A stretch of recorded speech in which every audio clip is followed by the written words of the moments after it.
welcome back to another episode of Draws in Spanish. I'm your host, Fabiola Lara. I'm a Chilean-American illustrator based in Philadelphia. In case this is your first time tuning in, usually I have interview episodes where I interview Latinx visual artists about their identity and their creative career. But on this episode, you guys, I'm gonna do a Q&A mini episode answering some of your questions that I got on the Draws in Spanish hotline, which actually, let me tell you what that hotline is in case you wanna call in yourself. It's 305-985-3729.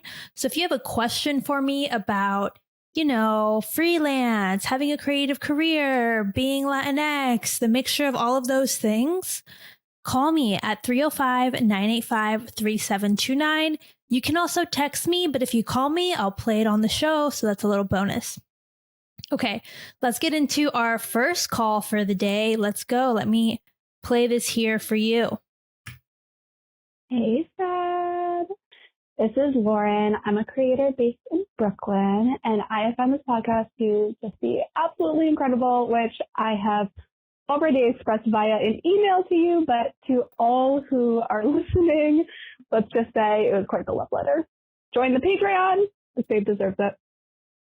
So, my question is, I'd love to know what your experience thus far has been as the host of Draws in Spanish. What are you learning during these discussions about yourself as a Latinx artist? Have there been any unexpected discoveries? Are there any topics where you're getting a sense there's some real juiciness to uncover? All in all, 20-ish episodes in, how's it going? How have you evolved, and what are you personally seeking out of all of this?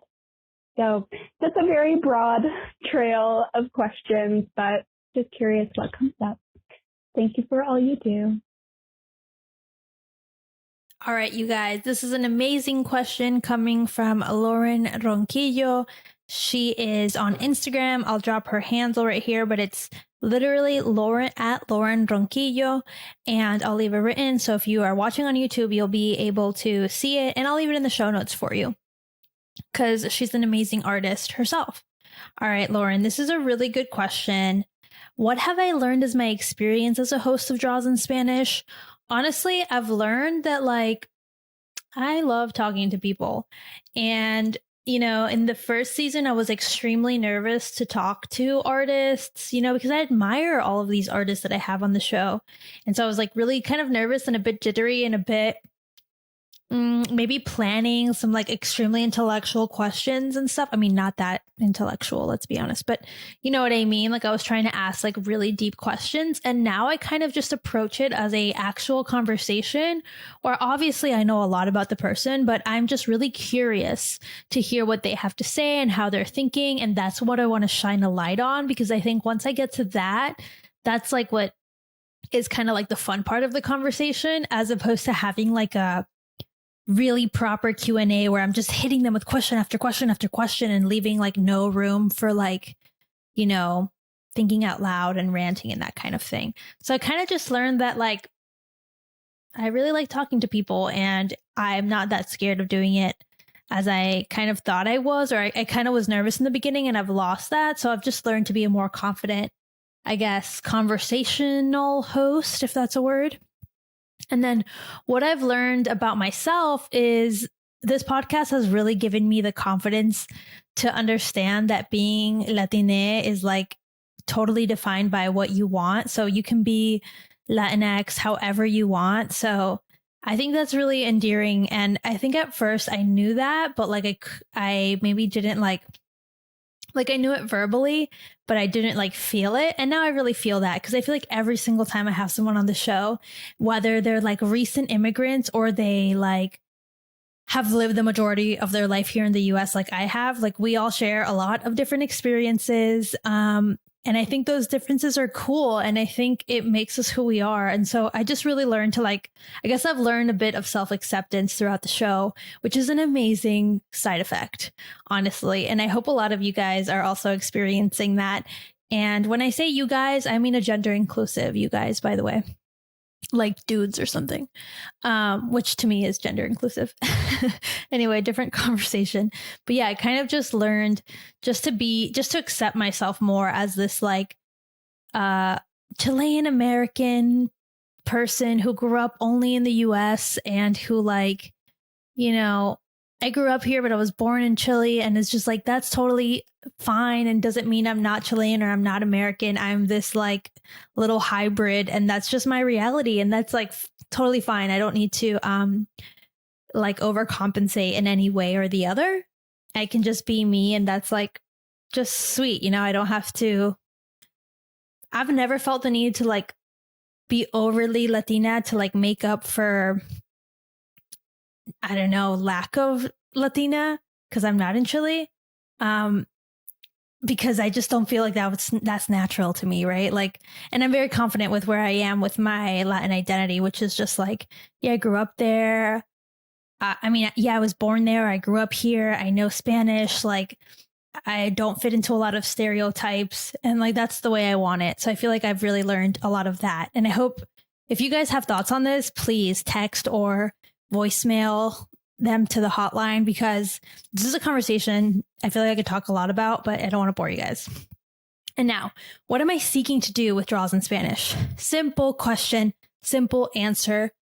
I really want to build community. I want to connect us all so that I can inspire, so that I can help inspire other Latinx artists at any stage of their life. Because I think being an artist is already super risky and kind of controversial, because it's not like being a doctor where it's a set career path and secure and chill and whatever. It's not the most traditional career path to take. So with this show, I just want to build community by, first off, connecting with other Latinx artists, connecting us all together in the Discord, chatting with you guys, supporting one another, and inspiring those who are kind of on the outskirts and maybe they're teeter-tottering or they've always thought about it, but they weren't sure. That's literally the mission of the show. I mean, if I could monetize the show just enough so that it wasn't jading me, because I put a ton of time into sourcing interviews, sourcing guests, coordinating the schedules, research, editing, distributing, and then promoting every episode with content for social media, and then a post, and then a reel, and then a TikTok. It's a lot of work, and I love it. So I don't mind doing it. It's really fun for me, but at the same time, the amount of energy and time I put into it, it would be nice if it was a little bit financially sustainable or lucrative, just so that I don't get resentful and jaded from the whole thing, putting your heart and soul into something and feeling it's taking away from what you could be doing for your art, or what you could be doing a million other things you could be doing that maybe are a little more lucrative. And I only say that because as an artist, you have to be mindful of these things. We live in reality, and time, time is precious. So that would be a cool, but my biggest mission is to have the show just feel like a little community for us, because I would do that. And I am doing that for no financial incentive. You know what I mean?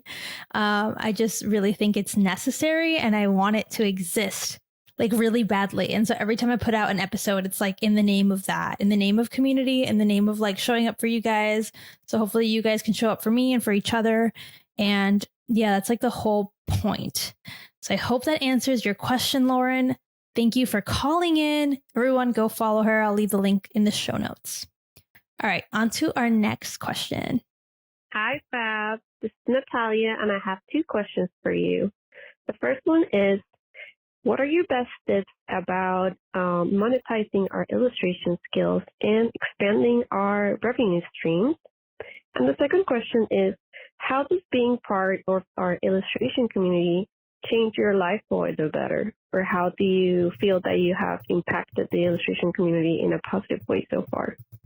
Thank you. I love your podcast and I love everything you do. Besitos. Bye. Natalia, thank you so much for your call. This was a call from a previous guest of the show, Natalia Cardona Puerta. You can find her at Nats and Me on Instagram. This is such a good question. Okay, so the first question you had was like tips for revenue streams and just like monetizing your illustration skills. This could rightfully be an entire podcast episode all on its own, but briefly, because this is a mini episode, so I don't want it to be an hour long. Yes, you should be monetizing your illustration skills and expanding your revenue streams. Now, my tips for this is that it's kind of a long game overall. Like, you don't have to start with every stream all at once. A, because that's impossible, and B, because it's not like sustainable to do either. So what I would say is that I kind of break down like revenue streams into 3 categories. So I would say your first category is like the short game. So like what you can do kind of quickly, independently, and kind of maybe make some quick money in return. And that would be having an online shop. Obviously, this is still a ton of work. It's not like instant money, but you can make products by yourself. You can think of them on your own, produce them you can either send, like if you have stickers, you can send them off to people to get printed. Or if you want to make prints, you can make prints at home. You can even make stickers at home if you have like a cutting machine. So that's why I mean, it's like a short game. It's like kind of a lot more quick and in your control. So you can make products and then sell them, right? So that's having an online shop is one kind of revenue stream. And if you even want to make it even simpler, you could make digital products and then sell digital products. And that's like another way to make money that maybe is a little bit less hands-on. I'm not saying it's passive money. Nothing is passive money, guys. Okay. Like debunk that from your brain. If you're getting passive money tips on TikTok, like you're getting lied to, you're being scammed in one way or another, because everything requires time and effort. Especially when it comes to your illustration work, like you don't want to make it super cheap and then like devalue the worth of your illustration work, right? So don't fall into those traps, okay? I'm just saying that because I've seen a lot of that on TikTok. But what I'm saying is short game is having an online shop with either physical or digital products that you can basically sell continuously and get some money in. The downside to this is that it does require an investment. Like you need to produce the products. And again, if it's digital products, then it doesn't take much money to create them. But you're going to have an online shop at least, and that takes a little bit of money to open an online shop, whether it's on Etsy or whether it's on your own platform or whatever.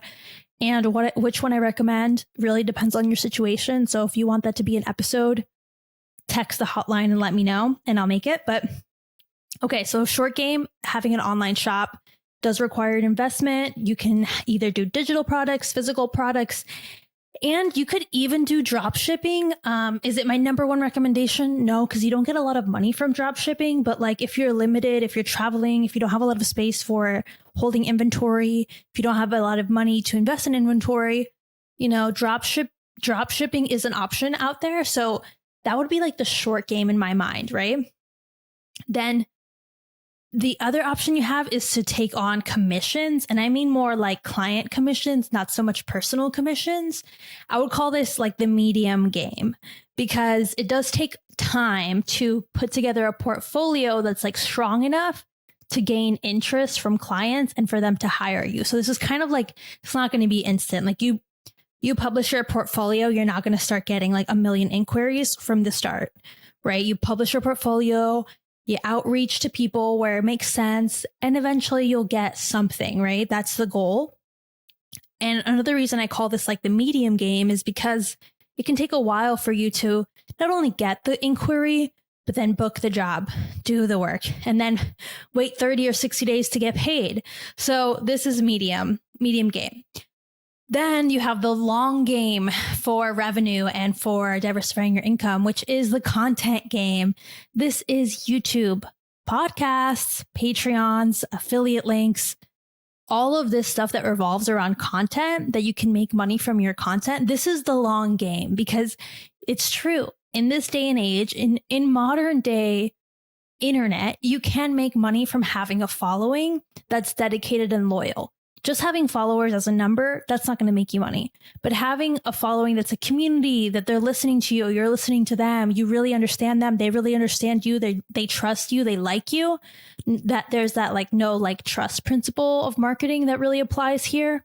Google it if you don't know about it. You can Google it. I'm not going to rant about know, like, trust.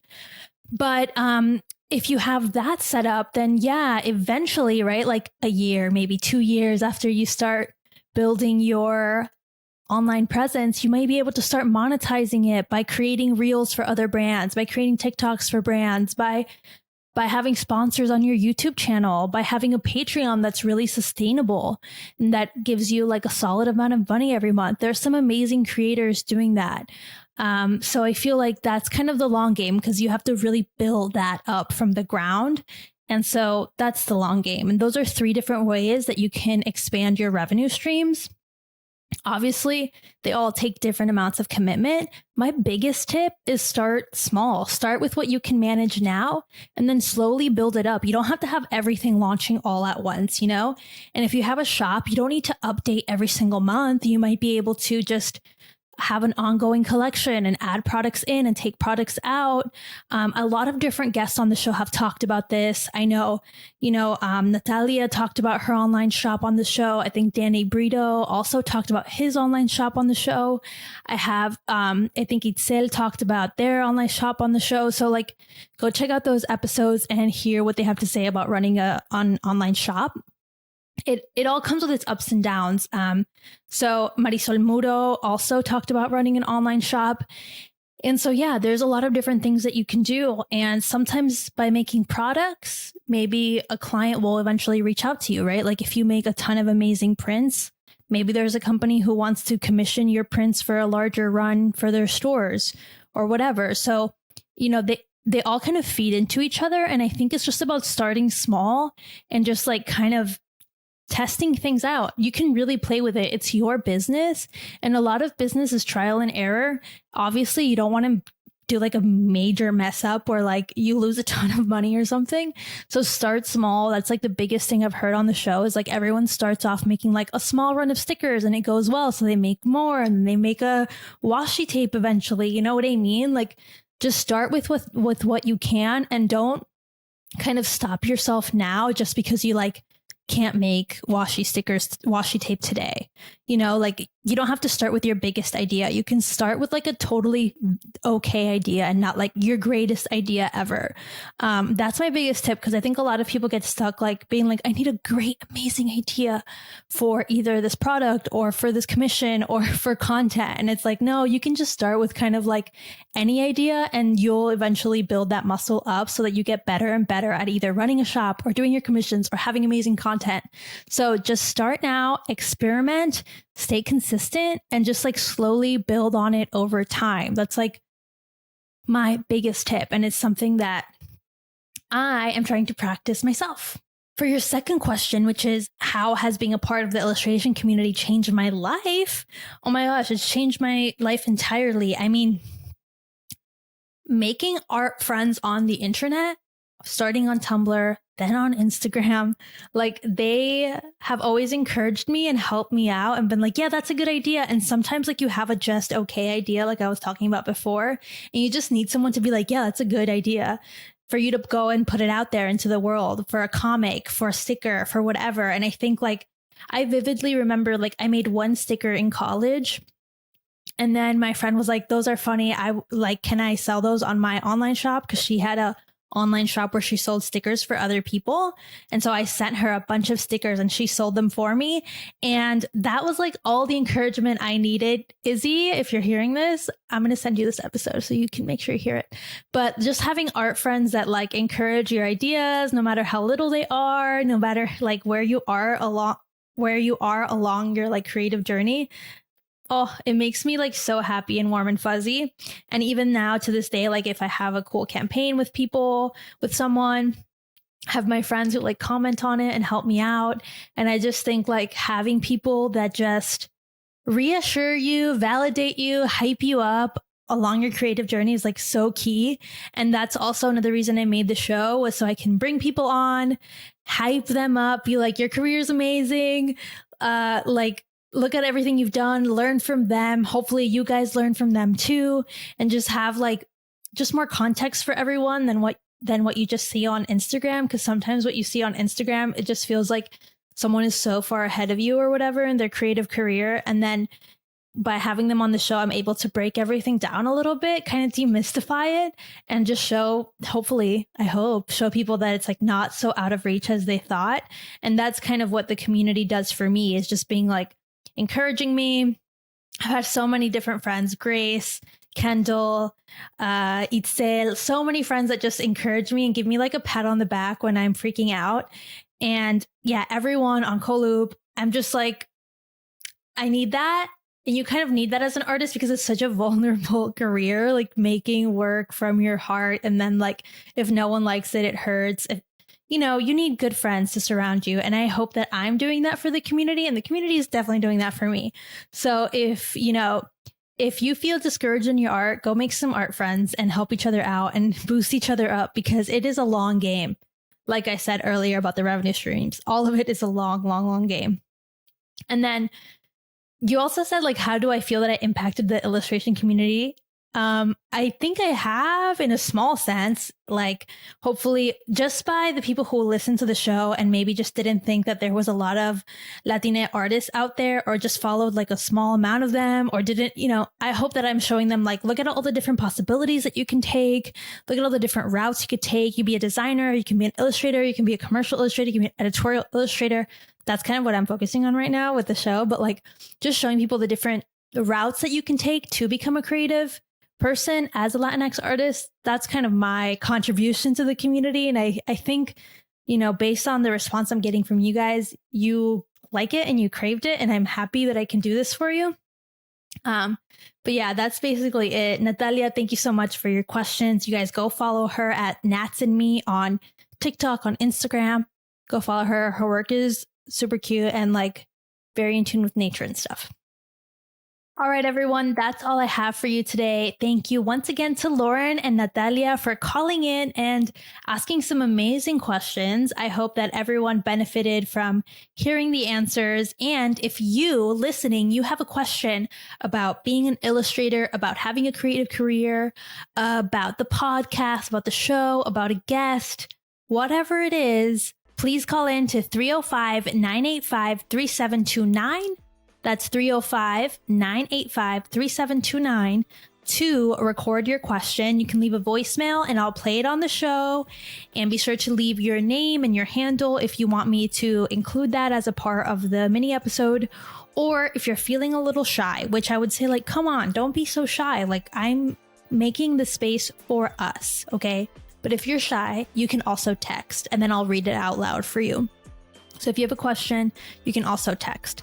I've been thinking about making an episode about overthinking and just like talking about maybe some tips that you can take to stop overthinking, what it feels like, what other people what I've heard from other people about overthinking, and putting that together into a little mini episode for you guys. So if you want to drop your questions about overthinking, anything that you have, please go ahead and text or call about that subject at 305-985-3729.